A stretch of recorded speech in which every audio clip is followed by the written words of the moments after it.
there is a they, and they want you poor and with, anxious, stressed out, all the negative emotions.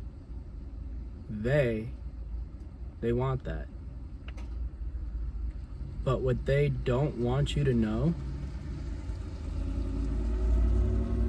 is that everything's gonna be just fine.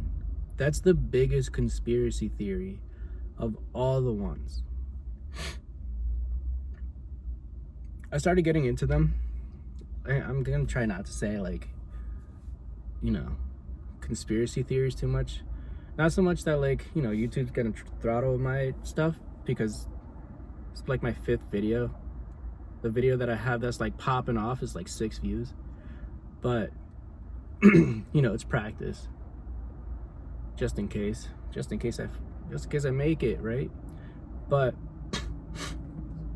the biggest conspiracy theory is just that everything's gonna be fine. Like, nothing is bad. You have the experience and the fortune to experience this life. So Tolkien wrote The Lord of the Rings, and the elves lived forever. They didn't age. They weren't strong or anything, but they had superhuman abilities, and they were also super connected to the earth and all this. But the ones who were blessed were humans, because they were blessed with short lives. Having a relatively short life compared to elves gave you the opportunity to appreciate things more. And so that's what we have. This life is, every bit of it is a gift. And, there are experiences that from your perspective will be extremely negative.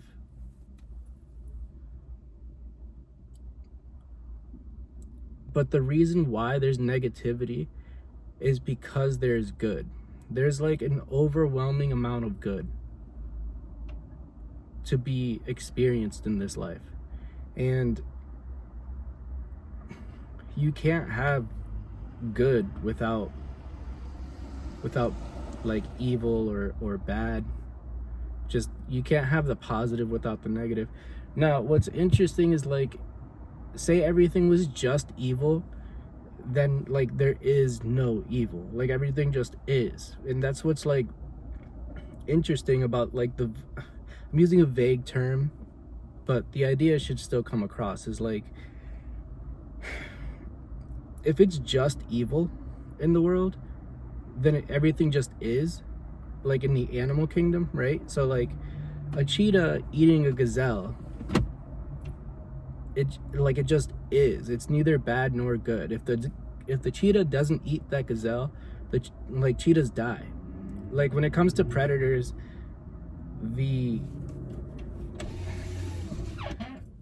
they're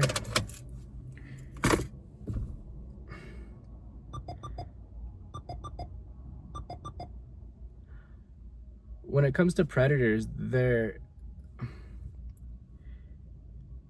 if they don't eat, they die. What is that term?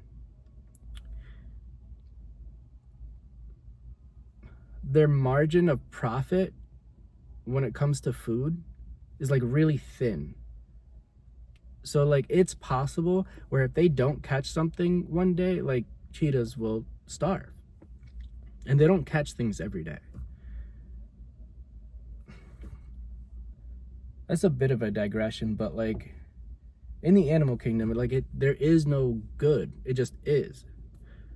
If there's good, then the absence of good is evil.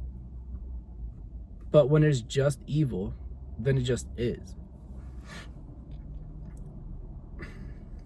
So the experience we have in this life requires the evil.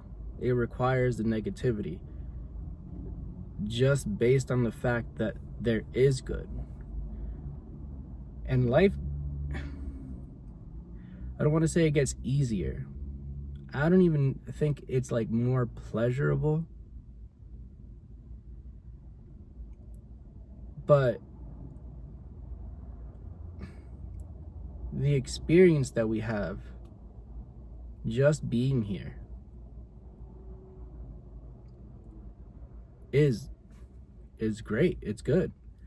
And so like you get to experience the highest levels of love, for example. So like it's not it's like it's never just bad.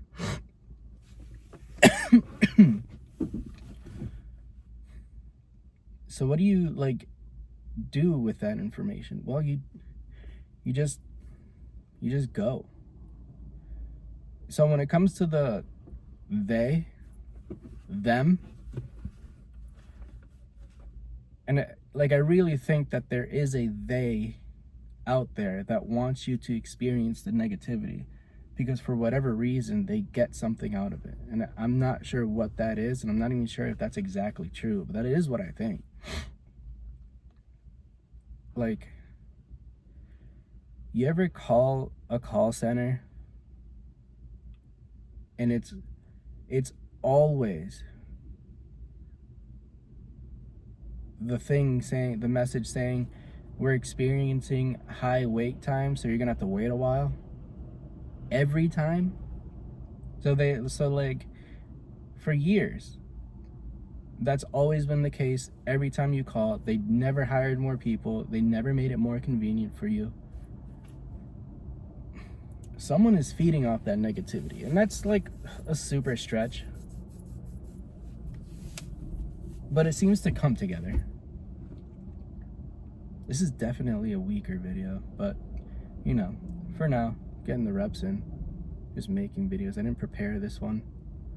I thought I was just gonna extemporaneously just pull it out of my ass.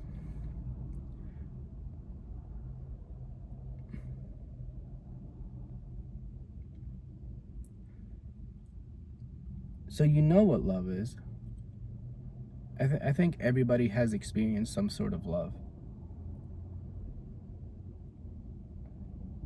And, you know, for everybody who's not a parent, dude, I know the feeling of like hearing over and over, wait till you have kids.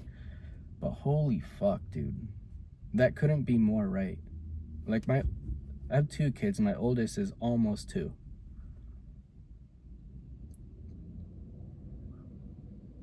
It's almost easier to go to work. I mean, not in the sense that like I don't want to be home, because I do. But like me being productive, like being good at my job, it benefits them. Like the more I produce and the more I take in, it's not for me.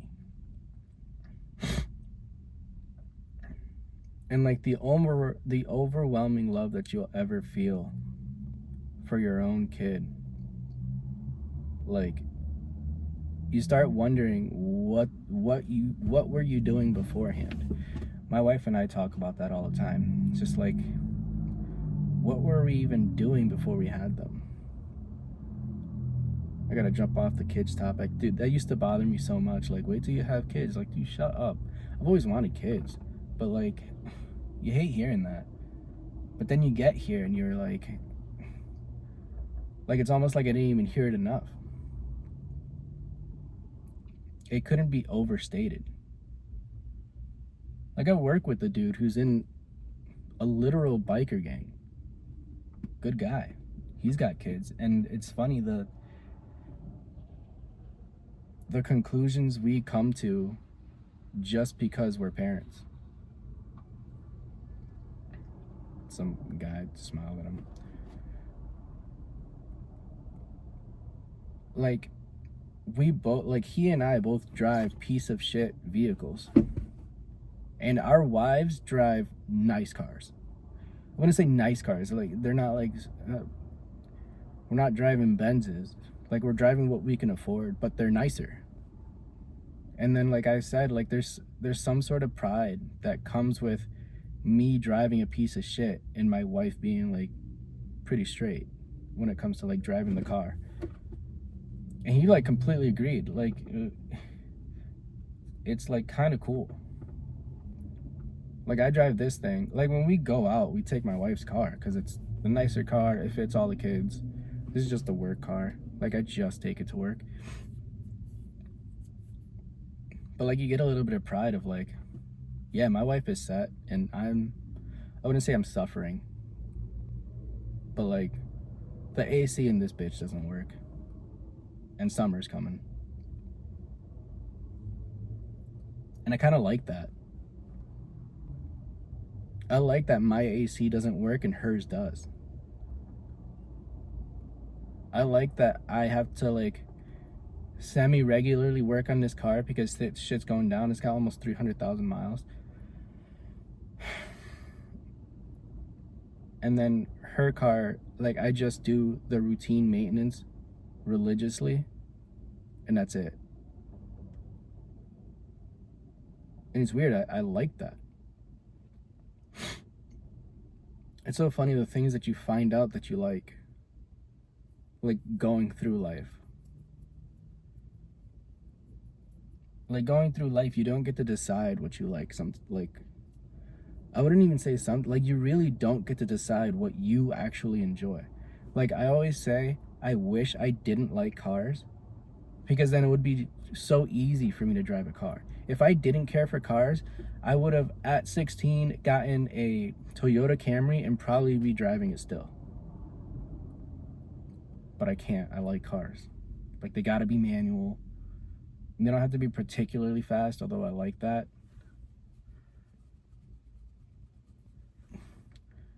Like the reason why I got this car is because I used to drive a Subaru and it's a Subaru, so the engine dies eventually.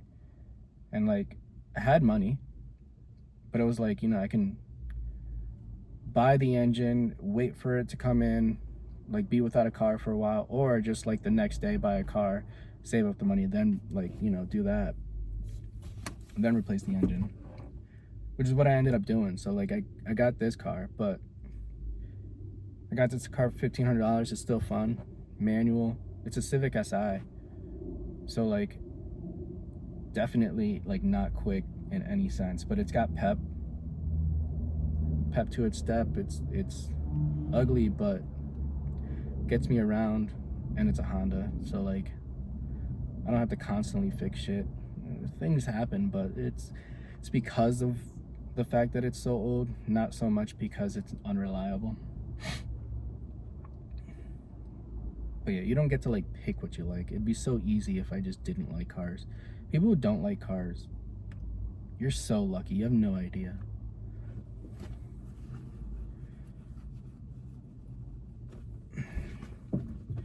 Back to the point of the video, where are we at? The biggest conspiracy.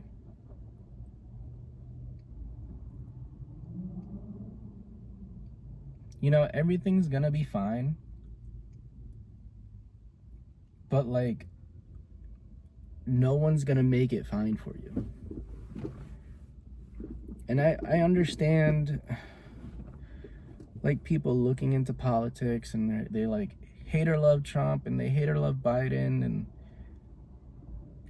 they hate or love the teams, left wing. You know, we actually care about people, and the right wing's like we care about results and, you know, shit. Hell yeah, dude.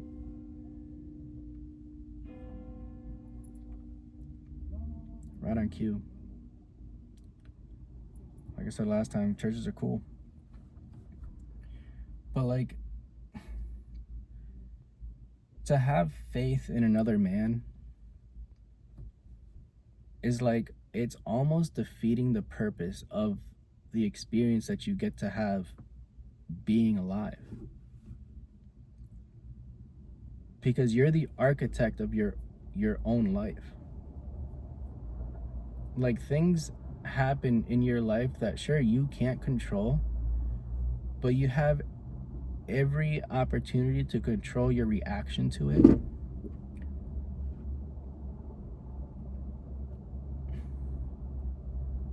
So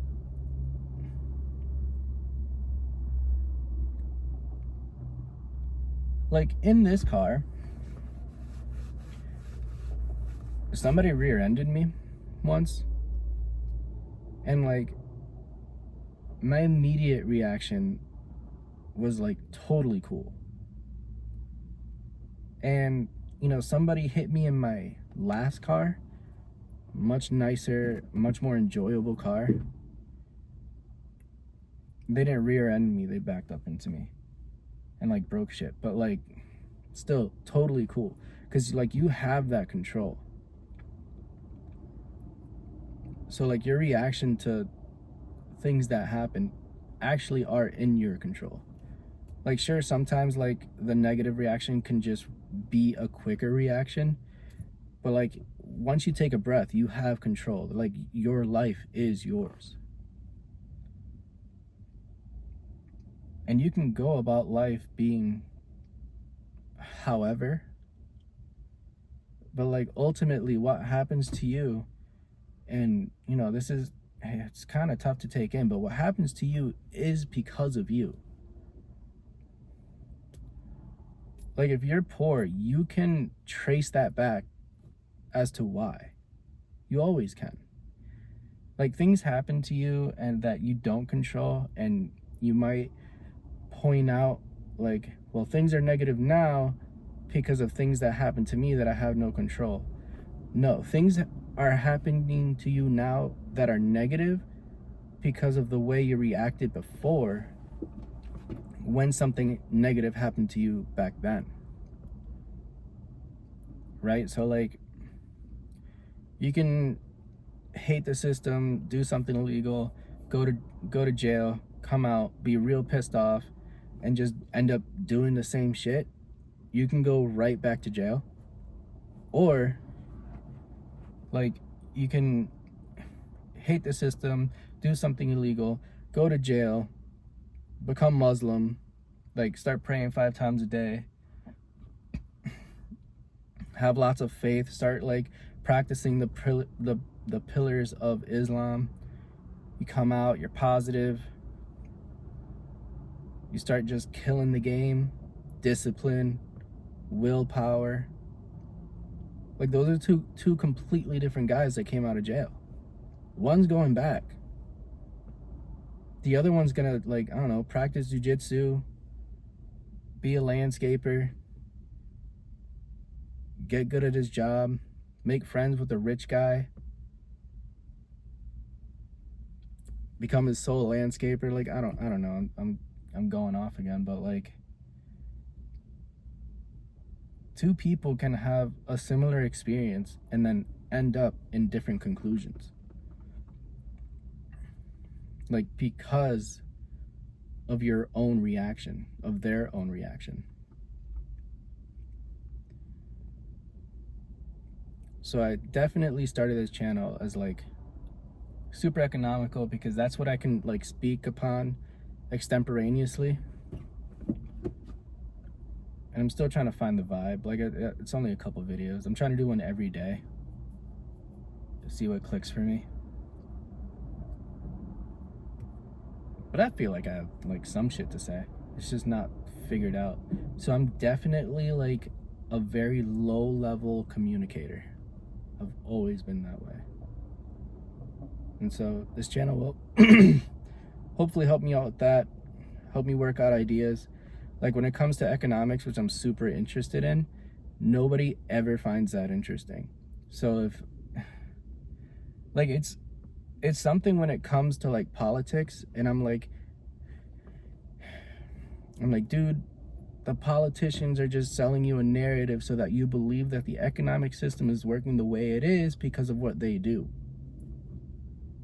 They don't do anything that has anything to do with the economic system. Never. They've never done anything positive or negative to the system. It's always just been you. Like you rose your standard of living. You bought the house that you can't afford in cash.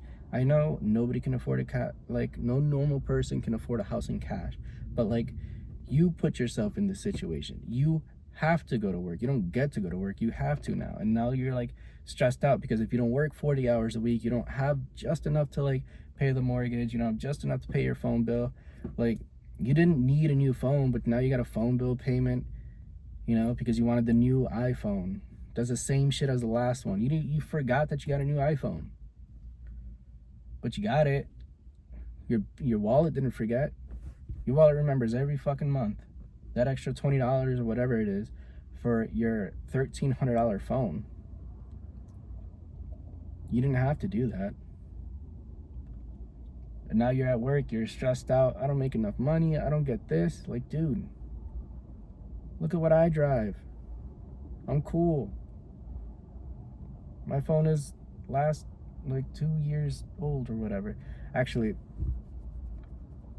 like with iPhones, like you can just trade in your 2-year-old phone that's completely paid off and just get into the newest phone that is also just completely paid off.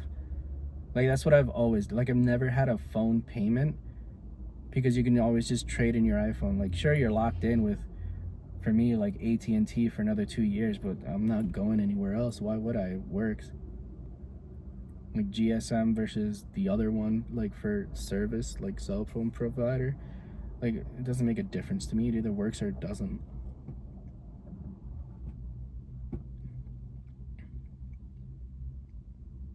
So like you're here, you're where you are because of you. Like, if we're made in God's image, and I believe we are, but you know, let's say hypothetically we are, like, God creates, and so you can do the same. You require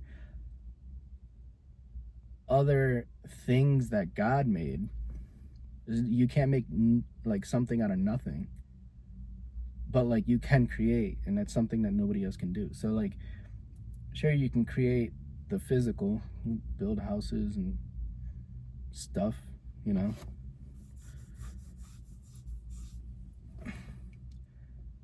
but you also create the position you're in. Like, you are the sole, you are just completely responsible for where you are. And like, I am very much just not a rich person, but that's because I didn't make myself a rich person.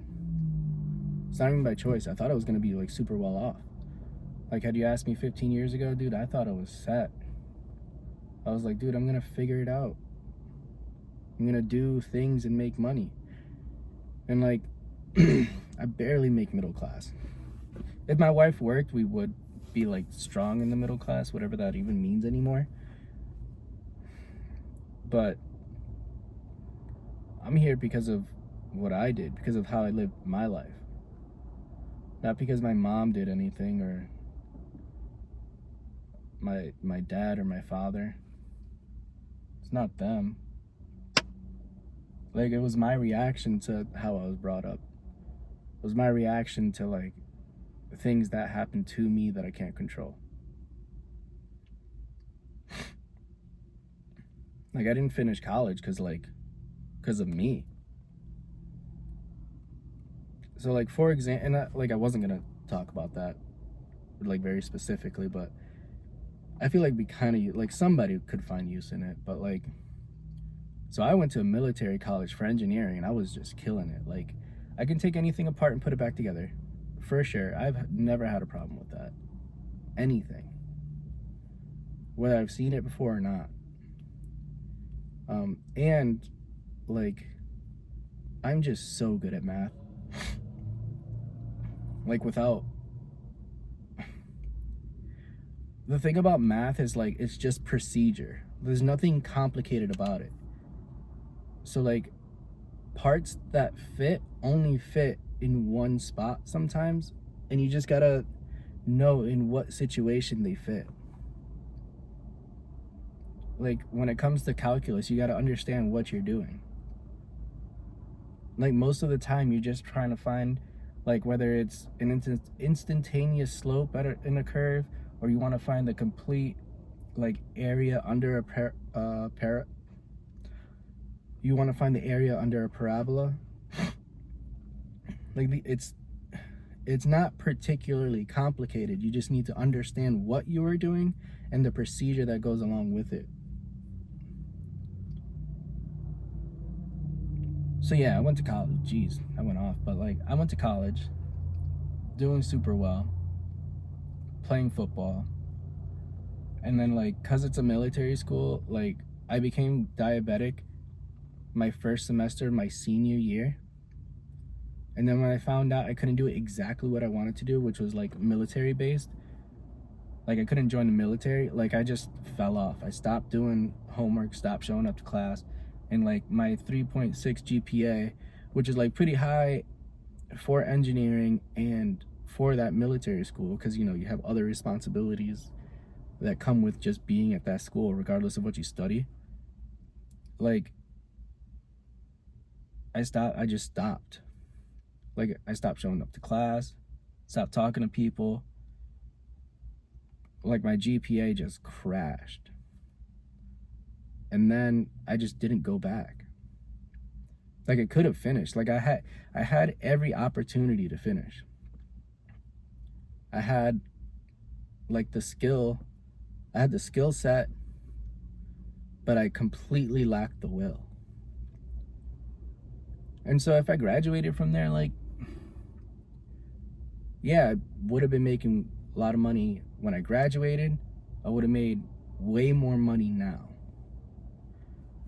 So what's funny about the way life is I'm glad it happened the way it happened. Because I have a good wife. She's hot. She's super sweet to everybody. She's patient normally. She's cool with me. She's the best mom. And so like where you should be grateful about every experience that you have, like the reason why you should be grateful is because you don't know where it leads you. I don't want to be with anybody but the wife that I have right now. And if it weren't for the wife that I have right now, I wouldn't have the kids that I have right now. And there's nothing I would do to change a single thing. Like if it had to happen this way, this is the way I would pick. If I knew all the possible heartbeat, dude. It's always popping over here. And it's getting warm, so like you already hear fucking Puerto Ricans just playing salsa music like crazy. But like if I could see every possible way that my life could have gone, I pick this one a million times over. I don't want it any other way. Because this is where I'm supposed to be. And that's where it ties into like the biggest conspiracy theory ever. Everything is gonna be just fine. And like I didn't even mean to like pick a tagline. Sorry, fucking people again. I didn't mean to pick a tagline to like close out videos. It's just that's what I've always said to people. Like people, you know, particularly like I only talk to people at work. Like I don't talk to anybody else. Like I have friends, but they're not that far. They're an hour away, and I talk to them on the phone all the time. But most of the people I talk to are like people I work with. But it'll be fine. You'll figure it out. You'll figure it out because you have no other option. You figured it out and got right here. So you just keep doing the same thing. It only requires just the next step. Like one foot in front of the other.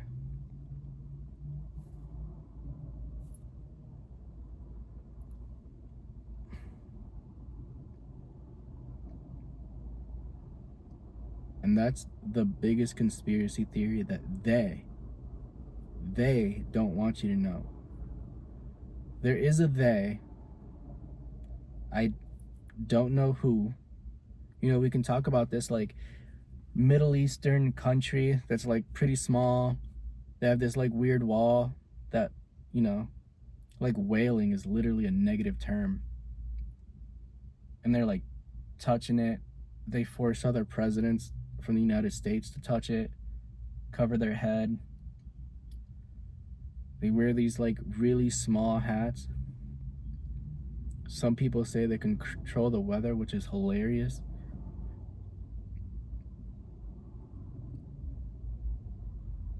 They're not they.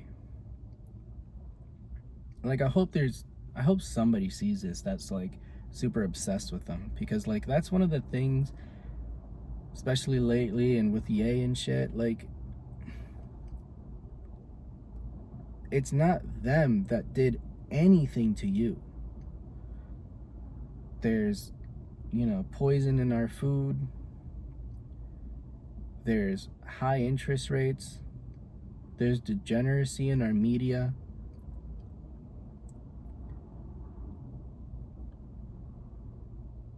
If you watch it, if you participate in it, that's your fault. They didn't make you do shit. They never did. They are too small to make you do anything. Like, all you have to do is just not participate. The debt one is like, you know, that's difficult because it's so common. So like there's no way you're gonna buy a house, right, without it. Like there's no way. If you're a normal person, you're not getting anything in cash. I'm very well aware. I'm going to take out a mortgage when the time comes. I hope it happens. But like nobody's making me do anything. If you're getting mad because that like one OF girl is like, 1,000 guys in a day, and your reaction is like, your heart skips a beat and you're like, I can't believe they're doing this. It's them. It's not them. They're not making you watch it. They're not making her do it. They're not making the guys do it.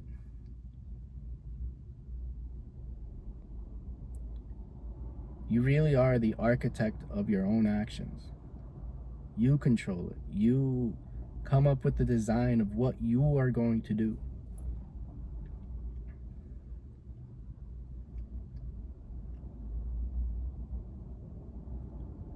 There's nothing they can do. And like that tiny country of like people that wear small hats, like there's nothing they can do. And moreover, it's not them. You are offered choices every day to do good, to be positive, to make positivity, to produce, to participate in the economy, to be an upstanding citizen, to practice the Constitution. Like, you have all the opportunity you need to succeed.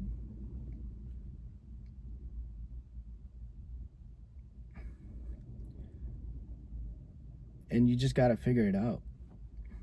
How? I don't know. Like, my story is not yours. Like, I'll get into, well, I've gotten into stocks, What should I invest in? I don't know. You are you. I'm 31 with a family, paycheck to paycheck, a little bit of savings, a little bit of Bitcoin, a little bit of stocks, very little bit of stocks. Bitcoin's doing all right. But you're not me. I'm talking to no one, but like, if you go on some YouTube video and Grant Cardone, like, what do I invest in? What business do I start? He's not you. He might give you an answer, that answer is probably not going to set you up to succeed, because he is him.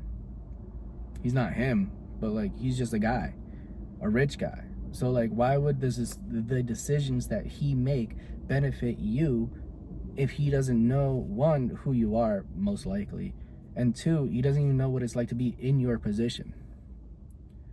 I want to do what Warren Buffett does. Warren Buffett is rich. He's going to pick stocks the way that will benefit him as a guy who's already rich. He's going to make different decisions. He can't make a decision for you that will be beneficial for you, because he is not you. The only person that can do that is you.